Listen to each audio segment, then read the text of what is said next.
From the halls of Austin to the fights in D.C. that hit us at home, this is Politics with the Big Dogs. Hello, hello, hello. You're listening to Politics with the Big Dogs, and this is Anthony Holm, your host. We have a great show for you today. We have acting comptroller of the state of Texas, Kelly Hancock, a longtime state senator. He's also a candidate for office in the Republican primary. He's running for he was appointed by Governor Abbott to the position of comptroller roughly 7 months ago and is running for that job in the Republican primary. He has two other opponents, at least two I'm aware of. One is former state senator Don Huffines, who also challenged Governor Abbott some years ago in the Republican primary. Another is sitting railroad commissioner Christy Craddock. She is not up for re-election. Those are 6-year terms.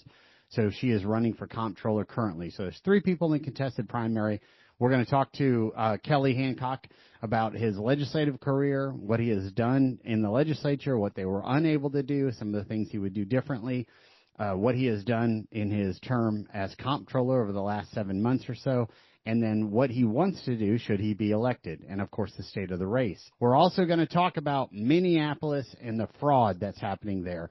And there's so many frauds coming out of Minnesota that I'm not referencing the taking of monies. I'm talking about the intellectual fraud of Governor Walz and the Attorney General and what is happening with the immigration enforcement efforts going on. We've all seen the news about ICE. We've seen 2 people shot and killed who were protesting, quote-unquote protesting, interfering clearly with federal agents trying to enforce the law. And recently you may have seen something in the Wall Street Journal by Governor Walz, who of course, is not running for re-election, dropped out because of the other fraud, the takings of billions of dollars of our tax dollars. And by the way, I saw something somewhere that was, hey, I want reparations for our tax monies that have been taken by fraud. It's kind of funny. You guys may have seen it as well, but that caught me. So in just a moment, we're going to have Kelly Hancock join us. We're going to also discuss the intellectual fraud around the immigration enforcement policies, the fact that Minneapolis and St. Paul, which are the primary population centers of Minnesota, are both quote-unquote sanctuary cities where they refuse to engage with ICE and they refuse to give any information to the federal government. And I'm going to talk to you about what the Attorney General of Minnesota did in the last year or 18 months or so about a ruling that will frame things, I think, much more clearly for all of us. So here we go. Without further ado, we have Senator Kelly Hancock, and please make sure that you're going to politicsforthebigdogs.com, sign up for our newsletter, join some of the petitions if you're moved by them. Let's go ahead and get our names out there. Let's ban taxpayer-funded lobbying, and you will notice that I just introduced him as Senator Kelly Hancock. Of course, he's Comptroller Kelly Hancock. I've known him a long time. I've known all of the candidates in this race. I've invited them all on the show.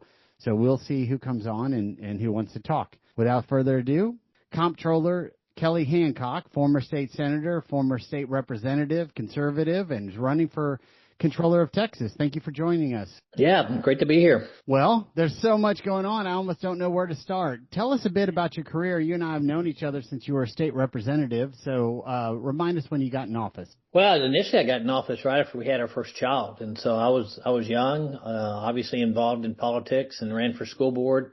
Did that for 13 years, and several local leaders asked me to run for the House. There's going to be an open seat. Ran for a House in a 5-person race, and won that with 52% of the vote. And then... Wait a second. Hold on. You and 4 others ran, and you got 52% out of the box? You didn't have a runoff? Yeah, actually, 52%, and I ran against the county chair, who was endorsed by Governor Perry and Attorney General Abbott, and got 52% of the vote. That's pretty strong. That's actually really strong. Well, all right then. That's why you lead with that. I don't blame you. All right. Yeah, I'm sorry to interrupt. Keep going. Yeah, it was a great start, and we were pleased with it. The majority of the House district was where I'd served on school board, and I'd been there for a while, and we'd done a lot of conservative things. I mean, we actually got sued for having prayer before our meetings and won that lawsuit. Lowered property taxes while I was on the school board, which is unheard of. Wait a second. That must have been 25 years ago or something. I've known you as a state rep for some time, at least 15 or 17. 33 years ago, yeah. You guys were doing school prayer, and you litigated it and won 33 years ago. Yeah, and we lowered property taxes while I was on the board. We we were a growing district, so we had some bond issues as well. But yeah, we actually voted to lower, which is unheard of as well. So did that. And then, of course, in the House, won that, like I said, just barely avoiding a runoff, but in a 5-person race. And then was there 3 terms, so 6 years. And then Governor Perry in redistricting asked if I would run initially against Wendy Davis. And then the courts moved me into Senate District 9. That was Senate District 10. And ran for that against another former House colleague who'd been there a little bit longer, and we won that one with 30% of the vote. So we won that 65-35. Wow. So I remember that fella, Todd Smith, as I recall, and the conservative activists have become so much more successful, and we've been able to push our agenda into legislative outcomes, right, into laws. So what I remember about Todd Smith is he was opposed to voter ID. He was like, no, people shouldn't have to show a photo ID to be eligible to vote. And I was one of the people championing that bill, actually. But just think about how far it's come. Now it's a given in the Republican Party, and that's what I remember about Todd Smith. Well, and we're looking at that nationally as well now as a big push right now. And, that's been the good thing is I am a core conservative at my roots. It is who I am, so I didn't have to adjust. I've always, whatever scorecard, I've always been one of the more conservative members of the House and of the Senate. And it's just the way I'm built, I guess, the way I was brought up. It's just fascinating. I had forgotten all about that, actually, and to think about Todd Smith. I remember quite personally him dismissing me like I was a wacko because I'm like, yeah, we got to pass a bill that people have to show a valid photo ID. And he's like, no, Blockbuster card gets it. And that's where the party was, or at least the legislature was. It was hard to push that through. It was tough. I got to vote on it several times. And, in that race. Hold on. I'm going to interrupt you, because for our listeners, when you say I got to vote on it several times, it means that didn't become law the first time. Like it was we had session after session trying before we were able to get that done.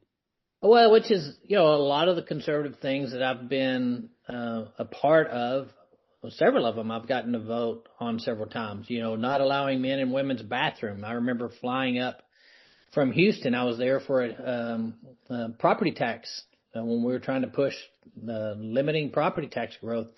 And Lieutenant Governor called me and said, hey, I need you to fly to Fort Worth. And it was Fort Worth ISD.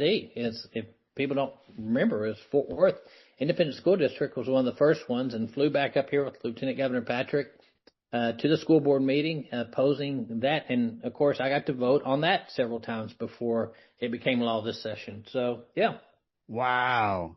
Sometimes I'm really frustrated by what I view as a lack of policy outcomes. But as I sit here and have this conversation, some of the others, we've actually gotten a lot done. I want to do a lot more. I'm never resting on the laurels, as they say. But to think about Todd Smith and others on that committee, you just tell me go jump in a lake trying to pass a photo ID law. Well, and as you know, we've known each other a long time. I love policy. I'm a policy guy. And, the thing is now in the Comptroller's office, I get to implement a lot of that, specifically school choice, which I've been a proponent of for 30 years. And so, yeah, I've been a part of some very, very conservative policy, got to vote on, all the things we talk about where Texas is leading. I think that's where I came to know you. You were policy chair of the Republican caucus in the House, if I remember correctly. Is that right? That's when we first got to know each other, which I loved the job. And if you'll remember, it became a very formidable committee in the House. We literally had to walk on the floor and people would ask me if their bill was okay. So we took conservative positions. We didn't look for battles, but the battles we chose were battles we won. Fair. And folks, just to take us back in time a little bit for the listeners, this was the era of Joe Strauss, as I recall, who was a real moderate, probably a Democrat, but elected as a Republican. He and a handful of other Republicans joined with all the Democrats to take leadership from conservatives in the Texas House, and they held it for about 10 or 12 years. Joe Strauss was out of San Antonio. very moderate guy and just locked down the House relative to policy. But what I recall is Kelly is policy chair and did have a group of 20, 25, 28, 30 House members, depending on the bill, that would vote as a block and could try to get some things done. So, okay, so now you spent 6 years in the Texas House. When was the Texas Senate race? When was that? That was in 12, so 13 was when I was sworn in. Okay. So, and then I don't remember exactly where we were, but I think we had a slim majority in the Texas Senate. Is that right? Republicans? yeah, so in the Senate, that's where we changed the 2/3 rule. And so we went from 19 to 20 and to 18. So we changed it a couple of times on there in order to get all that we've gotten done. Where as Lieutenant Governor pointed out, he's never had to ask me for a vote. It's just the positions I had. They were in alignment, fair. And I'm gonna take a sidebar for a minute, listeners, because I had perhaps the misfortune of moving to Lubbock, Texas for 6 weeks for a special election in 1996. That just shows how old I am. After the November election, there are 31 Texas senators, and at the time there were 15 Ds and 15 Rs, and there was a special election for the seat in Lubbock. And it was the first time Republicans had a chance to take control of the Texas Senate since Reconstruction, if I remember correctly. So 96 is when we got control of it. But then we chipped away to get up to from 16 to 17 to 18. And somewhere in this time period, Senator Hancock, who I call Senator Hancock, I guess now Comptroller Hancock or acting I don't know exactly what the official title is, came into the Texas Senate. And then what I recall is you spent a lot of time as chair of is it Business and Commerce? Business and Commerce, yeah. Chair of Business and Commerce, was on transportation. And then actually... Chair of Border Security too, right? Actually, Border Security right at the time that Trump was going to build the wall. And so Governor, right after I was made Chair of Veteran Affairs and Border Security, the governor called. And I actually got to go down with the governor and President Trump when the announcement of the federal government, the Trump administration, building the wall. And so that was quite the trip, and was there chair of Border Security when we really upped our efforts. And then also when Operation Lone Star began, was chair of Border Security. So during a very, very important time in the legislature. And if you're just joining us, this is Anthony Holm, host of Politics with the Big Dogs, and we have who I call State Senator Kelly Hancock on. He's acting comptroller, a candidate for comptroller. So remind us what Operation Lone Star was. Operation Lone Star is basically when Texas took over the job of the federal government, and the Biden administration would not protect our borders, and so Governor Abbott established Project Lone Star, and we spent literally billions of dollars of Texas taxpayer money securing the border, continuing the border wall. If you remember, we put bayous out there that we won that court case, and the federal government is following our lead now. They have their own, but they're putting those out in the river as well. And now, as comptroller, I'm working with the Trump administration to get $11 billion that was in that great big beautiful bill back, reimbursing Texas for the monies we spent during that Biden administration. Well, you're no longer a legislator, but I sure hope if $11 billion comes, they put it in property tax relief. This is just out of control. So you guys were putting those big orange buoys up and the fences and the wires and stopping people from crossing the river. Is that what I'm recalling? Oh, yeah. Yeah, I was down there several times, both, what did I say, planes, trains, and automobile? Everything but a train. I've been in helicopters down there. I've been in planes down there. I've been out on boats with DPS and, and was down there about a month and a half ago. Been down there 3 times since, been in the comptroller's office, and dramatic change. Anthony, I remember going down, you'd see 400 or 500 people lined up underneath the bridges in the shade, waiting to be picked up and processed and then shipped all over the U.S. I was down there about a month and a half, 2 months ago, and asked, what it was like today. And I think they had 16 apprehensions in the entire month. So unbelievable change since Trump took office. Hey, look, we talked about this on the show before, but this is just astounding to me because even going back to who at the time I helped elect. I mean, as president, and people that I trusted.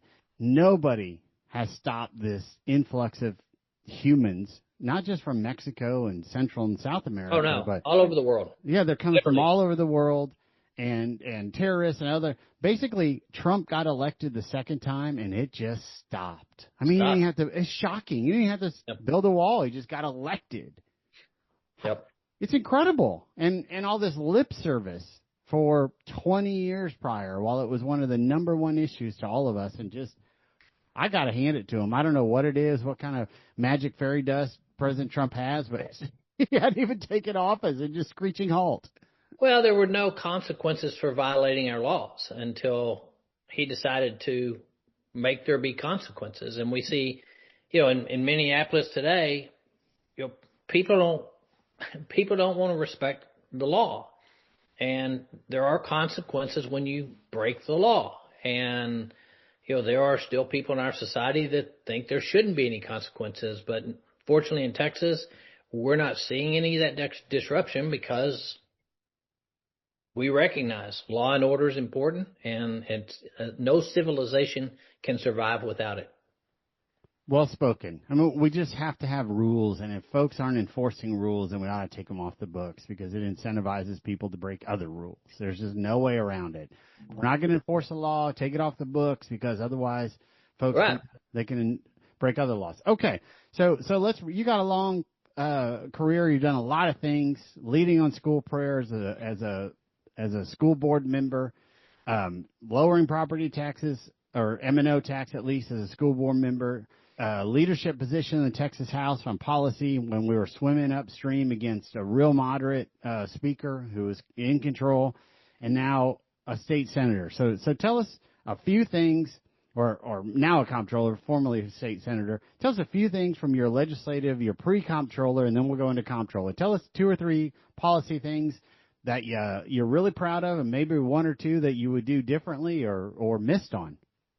Yeah, I think, the big one is, since I've been in office, property taxes have been a big deal forever. And, I've voted on $90 billion in property tax reduction, and led on. I got to be a part of writing Senate Bill 2, which actually limited local government's ability to grow in revenue. In other words, raise property taxes. And so, which was a major piece of legislation on there.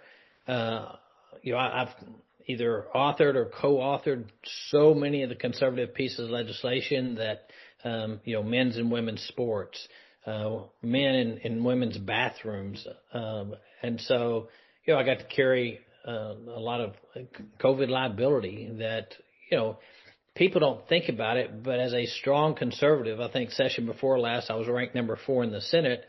We were able to pass that tort reform with all but 1 vote. And that's having those relationships, and which is the main reason I was able to have an 80% passage rate. That, as you know, the average is about 20. And those are all conservative pieces of legislation. We did a lot in the healthcare arena to try to lower healthcare costs that were skyrocketing out of control. Transparency. I've always been a huge proponent of transparency, where, you can look now and see, especially in healthcare, what providers are charging, what insurance companies are paying, where the settlement is. Balanced billing was huge, and you had big insurance companies, and you had, hospitals and big providers that were squeezing patients in between. And, people told me I'd never pass that, but we took the patients out of that. Patients shouldn't be hostages between fights between providers and insurance companies.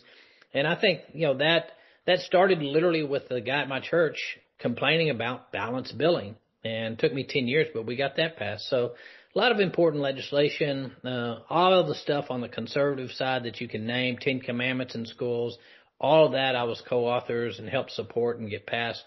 And limiting the growth of government, which as a fiscal conservative, huge. It took me 10 years to pass limiting growth of government to population and inflation, and finally got that passed 3 sessions ago.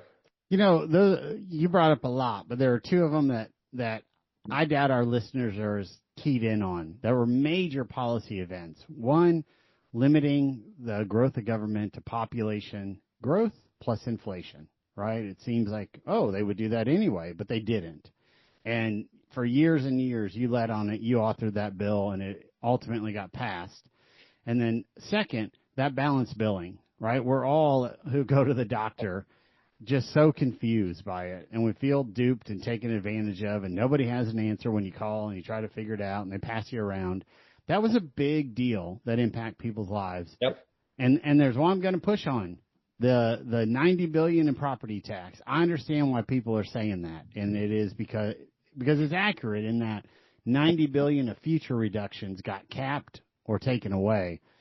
But we've still all seen our property tax just go up and up and up. It is the number one or top two issues now that immigration is largely handled. We got to do better. And how do we do that? My local city last year raised our property taxes. I mean, here we are in the legislature fighting to keep it down and keep them low and to reduce part of that. And, here I am in North Texas, one of the most conservative areas of the state. And our city raised our property taxes. So I had an increase, not just my appraisal, but they actually raised the rate.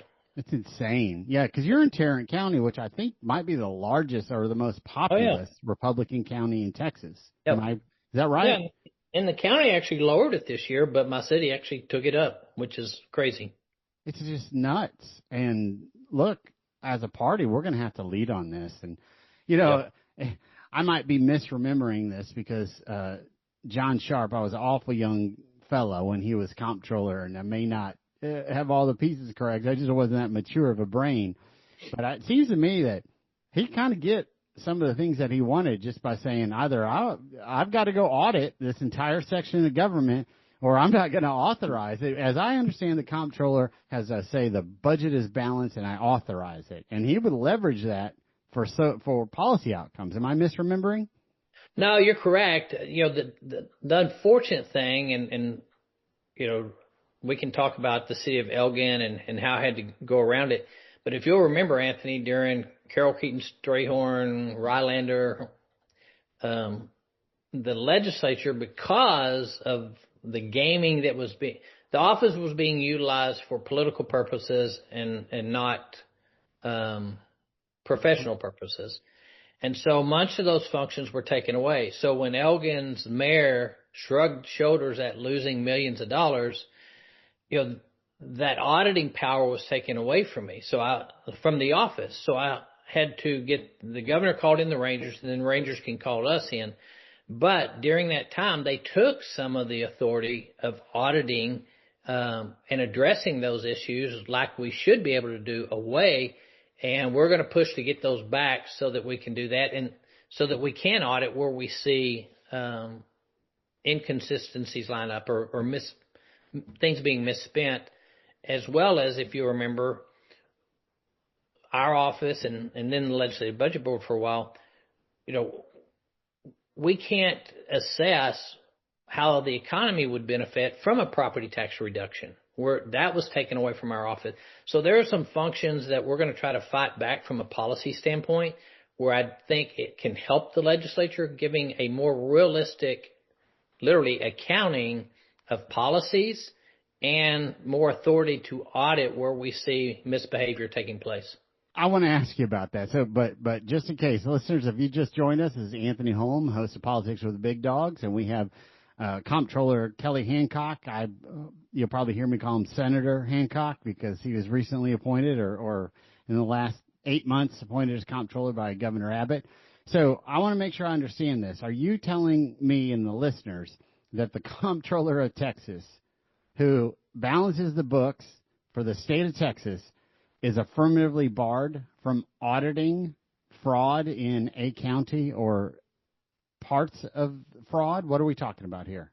Well, we had to be creative. So, no, we can't just go in. And so the only way I could go in and audit Elgin, other than sales tax, was for the Rangers to call us in. So working with the governor, he called the Rangers in, the Rangers then called us in. And the same thing was true with Texas Southern. And, the issues that reoccurred there, the legislature has limited what we can actually go and look at when we do an audit. And, it doesn't make sense that we're limited to only looking at sales tax issues when cities and counties, because there's more there that we could find. And we have a responsibility to all taxpayers, all Texas citizens in the financial arena. And so many states have that without having to have a workaround like we had to do a couple of months ago, both with the university and both with the city of Elgin. Most states have that, and the office had it for years, and then it was taken away because it was abused. And our goal is to get that back in the next session. So what we're talking about here, folks, is the legislature in their divine wisdom has limited the authority of the comptroller to only look at sales tax and not other fraud or abuses in smaller governments. Is that a fair statement? Yeah, absolutely. And there's even on the school of choice, Anthony, we were limited there. The statute's very clear that if someone has 2 years experience and they're accredited, that we're to allow them in. Well, in our research, we found schools that were connected to the Chinese government.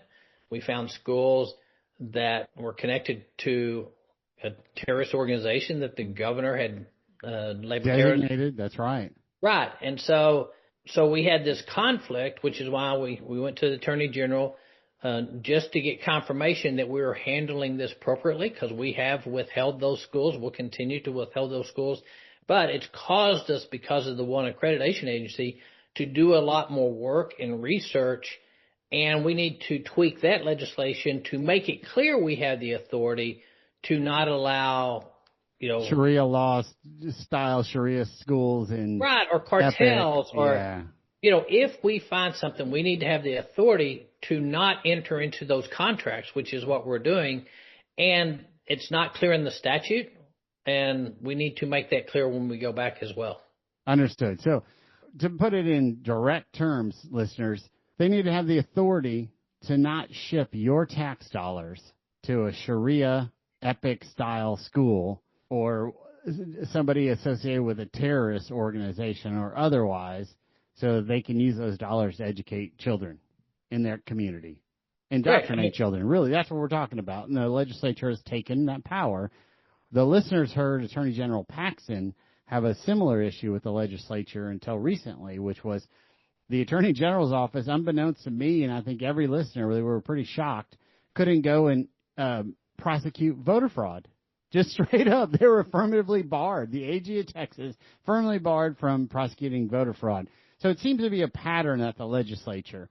And we, the listeners, will certainly work with the next comptroller, for which you're a candidate. There's 2 others in there, to ensure that those powers, we'll do everything we can. So looking ahead, well, you've been comptroller for what? About 8 months? Am I getting that correct? Right at 7. Took over. I resigned June 18th, was sworn in the 19th, officially took over July 1. So Okay. Not so many, 7 months. So you've been implementing the school choice program, which is a huge new addition, correct? Correct. Yeah, largest in the country, $1 billion, while protecting taxpayer money. You were involved in DEI and rooting that out, as I recall. Tell us about that. Yeah, we got rid of that the first month I was there. So I walked into office, and there was litigation that had started before I got there regarding the HUB program, the historically underutilized business program. And, that statute lists several ethnicities, not all of them, some of them. And then there's another component of that, Anthony, that is and economically disadvantaged. Well, when I asked, what criteria is economically disadvantaged, it literally was checking a box. And so, it is hugely discriminatory that, number one, that you're listing races. It is DEI using the letters H, U, and B instead of DEI. And so, long story short, I saw that, and we just immediately told the attorneys there, no more hours on this. We're going to resolve this. We converted it into, it's still HUB. It's Heroes United for Business, and it's focused on It's our disabled veterans, to help them in business, to help them learn how to do business with the state of Texas, but no longer does it have anything to do with race or gender. We eliminated that completely from the program. And I began working on that literally early August, right after I'd gotten sworn in, was briefed on it and went, nope, we're not going to defend some DEI-based program, not while I'm here. And so we immediately got to work on resolving that and getting rid of anything that was discriminatory towards any race or gender. And listeners, you'll recall Edward Bloom, who was on early a few months ago, early in these programs, who's been really the greatest warrior against race-based programs in America for the last 35 years. He's the one who's litigated against Harvard and UT and all these organizations. I actually met him in 1997 when we were trying to pass a voter ban to outlaw hubs, historically underutilized businesses at the city of Houston. And we almost passed it, but this has been an issue plaguing the party and plaguing just honor and integrity in government contracting for 35 years, because there's just lists of racial. If you're in this race, you're going to get an advantage, and the government's going to give you a contract or a leg up on getting a contract. It's not about performance, not about merit. So tell us again what you named it, Heroes and what? Heroes United for Business. Because the statute's still law. It's 3 decades old. It's still law. So, we have to follow legislative statute. What the statute doesn't tell us is that we can't include all races and all genders. So, and the statute is full of the letters HUB. So we were creative once again to reform that, and it doesn't just say that it has to be, historically underutilized businesses. So we added some components to it to get rid of the race and get rid of the gender, and still focus on our veterans, which was added by, veterans were added by Republicans a few years ago. So we made things work, and the good news is we didn't spend a dime of taxpayer dollars litigating this in court and fighting something that you and I is unconstitutional. We've already seen it in higher education. And so we just decided to resolve it, and we did that, within the first 30 days I was in office. And heck, I was with Governor Abbott last week at an event that he had, and he was telling the crowd that in 6 months we've accomplished the work of years from other agencies. And we really kind of have, when you look at our track record just over the last 6-7 months. Tell us about the Comptroller's office, because I'll bet many of the listeners aren't aware of scope and its size. And again, if you're joining us midstream, this is Anthony Holm, host of Politics with the Big Dogs, and we have Comptroller Hancock, Kelly Hancock, former state senator, recently appointed to Texas Comptroller, and also running. He and 2 other people in the Republican primary are for that seat. So tell us about the agency. Yeah, it is a question I get a lot, Anthony. It is the chief financial officer for the state. Our primary goal is to establish the revenue estimates for the legislature so that they know how much money they have to spend, how much is coming in. But we meet, in fact, first 30 days, I met with the rating agencies to maintain our AAA rating. When we make these changes on contracts and on procurements regarding the hub and getting rid of the DEI-based programs, people need to realize that's across all state agencies. So when we did that, that's just not our office. That is literally all state agencies, the directives there when we change those rules. And so we've been involved with that, sales tax and the audits that go out there. We have 25 offices in the state, across the state. We have 4 out of state because so many other parts of the country do business in Texas. It is less expensive. It's more efficient to have people living in those areas, handling the audits up in that area. And that's incredible. I'm sorry, I'm going to interrupt you. Yeah. We have 4 offices not in Texas because we do so much business with those jurisdictions. It's more efficient. Where are those offices? New York, Chicago, Tulsa, and L.A. Tulsa. Oil and gas. Yeah, of course. It makes sense. It's just in that company, New York, Chicago, L.A., the 3 largest cities in America, and then Tulsa. Yep. Boy, they're swinging above their weight class. That's impressive. Used to be headquarters. When I worked in the corporate world, that was our regional offices for a while, so I've been up there several times. Fun. How many people work in the Comptroller's office? So 3,000 employees, about 1,200 of them there in Austin. And we do everything from, the bullion depository. one of the cool things we've gotten to do this year is Texas has a gold coin, and we have it's not currency, but it is kind of a collector's item that's very cool that we got to be part of designing that and releasing that. We purchased Bitcoin for the first time because the legislature directed us to purchase 10 million in Bitcoin. So we followed the market, caught that at a great time. Everybody thought we're brilliant, and we were just kind of fortunate that the market slid down and we jumped on real quick. And did we build a gold depository, didn't we? Or do we rent one? Or what? We third party one. So we have a joint agreement. It's actually in Leander, Texas. Okay. And been there. I've been to over half of a dozen of the offices in the state already, visiting the employees there, and visited the bullion depository, which is kind of very cool, as a matter of fact, to go and visit that. It's a very secure facility. So yeah, and of course now we're doing the largest school choice program in the nation, and informing. We've really revamped our communications team in order to be a lot more transparent and visible and communicate with folks on what's going on. We've established 2 new websites on our in the economic area on our website to provide economic information and regarding the state, and not just economic, but things that we know businesses look at when they're trying to come to the state of Texas. So it's called TexStats, TexStats, and it provides the information that we have internally, and we make that visible for every Texan to see. So it will tell you the state's broken into 12 regions.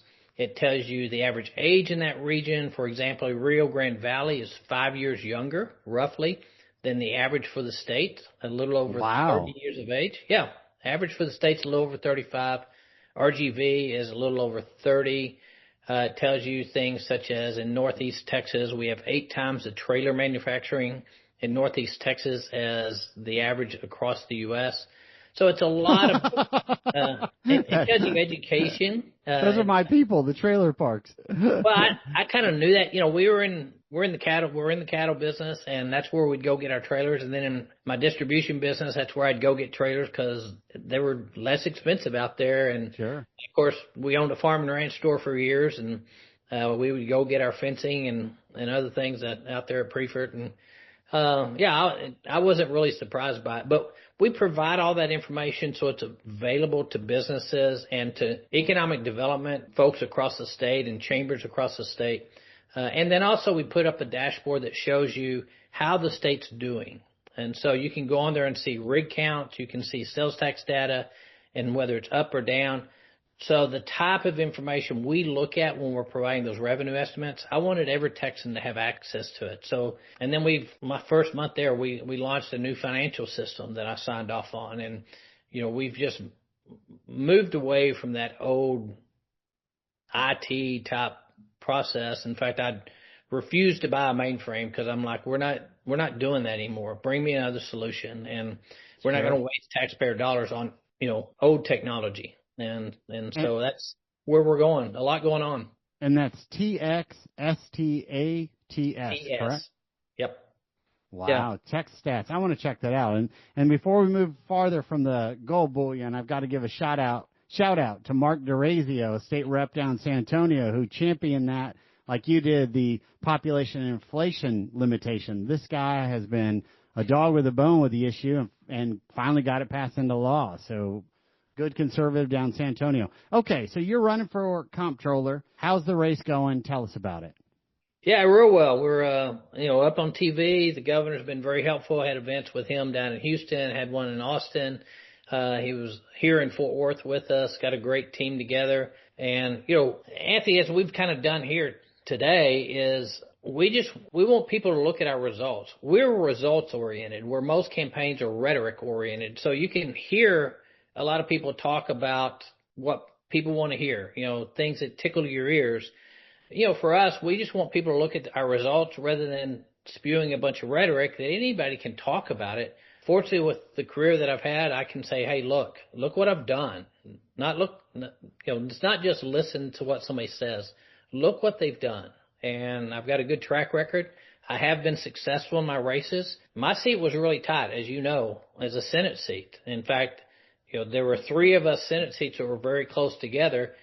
I won that election where one of my opponents lost by 8 points. Very similar districts. I won by 8 points, a 16-point spread against Democrats. And we lost a Republican seat. And we lost 2 Republican seats that time because it was it's an off year, difficult election. And we were successful winning that fairly easily by 8 points where, one of my opponents lost to a Democrat by 8 points, and a district we'll never get back. You have been a very strong, electorally strong. I mean, that first one when everybody was against you and you took 52% in a 5-way, it's just shocking. And then, yes, I had forgotten about the marginality of your district and the outcomes. That's fair. Yep. All right. So, we're 30-ish days out of an election. Are you guys having trouble getting eyeballs and ears? You got a highly competitive state, U.S. Senate seat. You probably got some other things going. So how is that looking? And do you all expect a runoff in this? Yeah.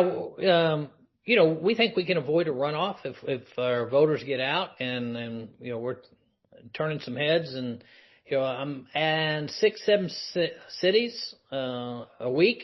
Sometimes I'm in 3 to 4 cities in a single day.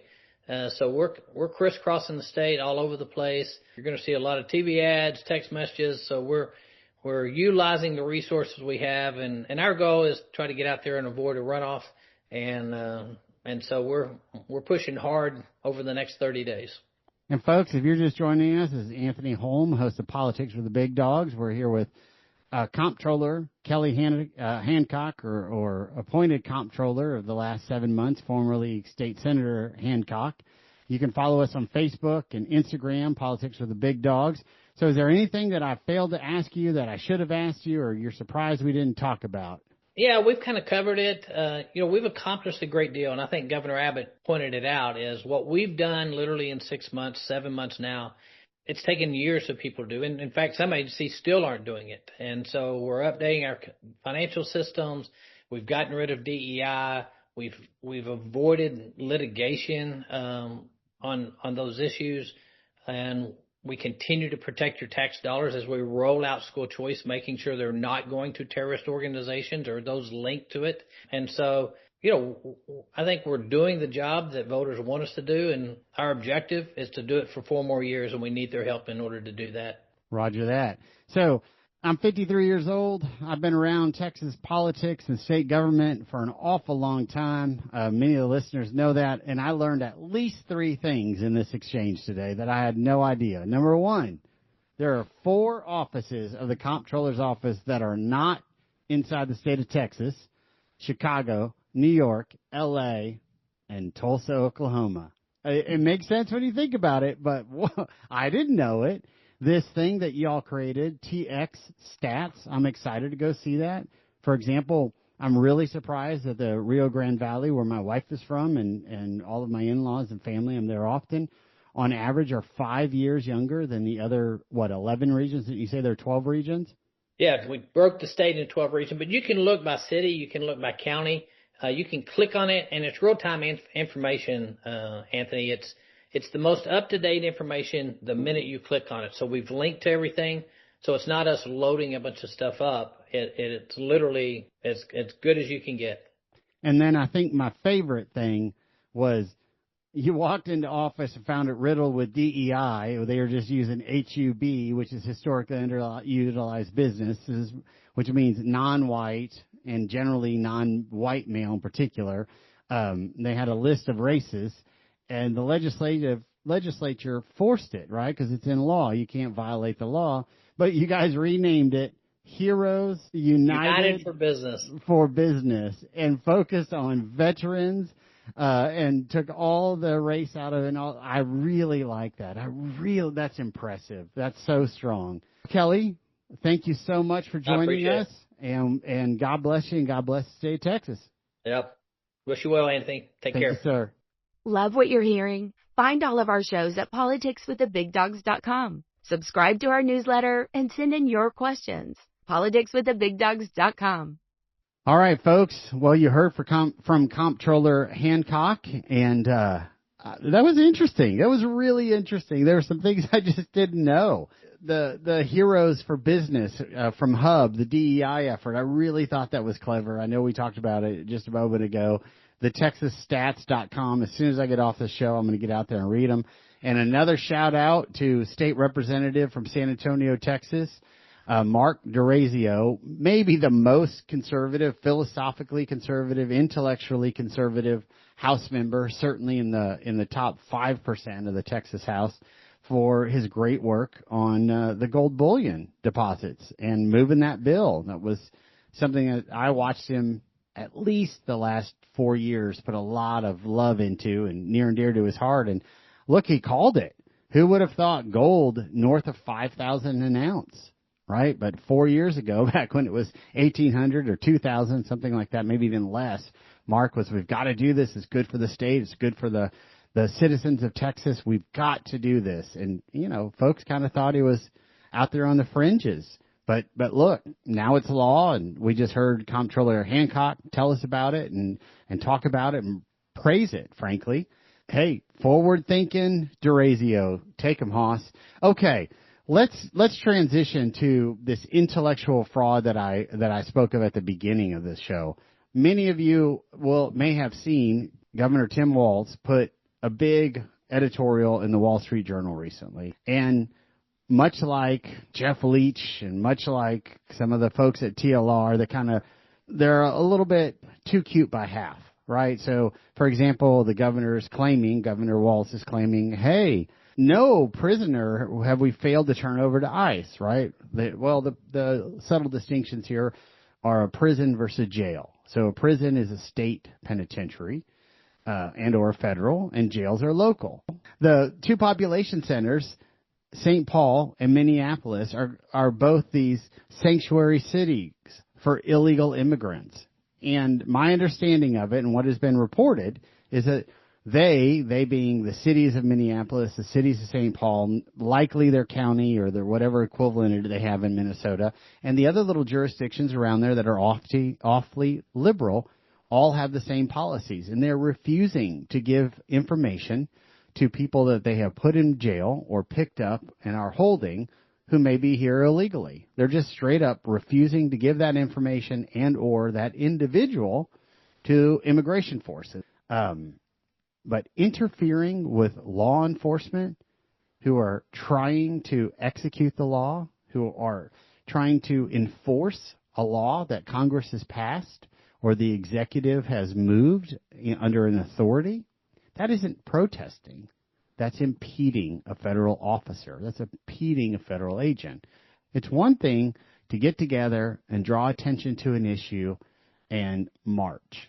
It's a whole other thing to stand in front of them, to block their view, to put up barriers, to take your vehicle and impede federal authorities who are executing a search warrant or otherwise pursuing an individual under legal authority, right? It just is. If somebody had grabbed your wife's purse and ran through the mall and a cop was chasing them and a whole bunch of spectators started tripping the cop and interfering, saying, no, don't pick up that criminal, you'd be outraged. And that individual would almost certainly be arrested for interfering with the duty of the officer. That is what is happening in Minnesota. And we're seeing it on video. We're seeing it everywhere. They aren't being arrested. Why? Because the city leaders are advocating for it. So what some may not realize is that ridiculous Attorney General in Minnesota, Keith Ellison, he came out with an opinion not that long ago. I believe it was about a year ago, but it could have been closer to 18 months. I remember it being in the spring of last year at some point. That said, Minnesota law prohibits state and local enforcement agencies from holding someone based on an immigration detainer if the person would otherwise be released from custody. So that's a quote. So let's break that down a little bit. So what does it mean? It means that the Attorney General in the state of Minnesota said, hey, guess what, Minneapolis Police Department? I know you're a sanctuary city, but it is illegal to hold somebody, to detain them. If you, for example, detain them for something that was not associated with being here illegally, number one. And number two, if for that other crime was, you wouldn't keep them overnight. You'd release them. Well, then you can't hold them if they're an illegal. Just straight up. That's what they're saying. He's saying, here's how I interpret the law. I'm the Attorney General of Minnesota. I'm the highest enforcement officer in the state, and I'm telling you, you don't have a choice. You must release that person. So if you picked them up because they have a small amount of drugs that they're using on their person, and you wouldn't hold them overnight for that abuse, but you found that they're here illegally, you cannot hold them. Or if it was petty theft and you'd release them, or it was running a red light and they told you, I don't have a driver's license and I'm here illegally, if you wouldn't arrest them for not having a driver's license or running a red light, then you can't arrest and detain them for being here illegally, even if they tell you to your face, I'm here illegally. Folks, that's what this is. That's how extreme Minnesota is. And Tim Walz, mealy mouth, trying to say black is white and white is black. But here's the truth. We read the truth of the quote. We know affirmatively that the cities of St. Paul and the cities of Minneapolis voted to be sanctuary cities and affirmatively refused to interface with the federal government. I mean, imagine, why don't we all just have our local councils vote to refuse to interface with the IRS then? Come and try. This is crazy. And the fact that nobody is reporting on it, and in fact they're condemning the immigration enforcement efforts, and they're condemning ICE and federal agents who are out protecting us, defending the law, implementing the law, trying to arrest and actually arresting lawbreakers.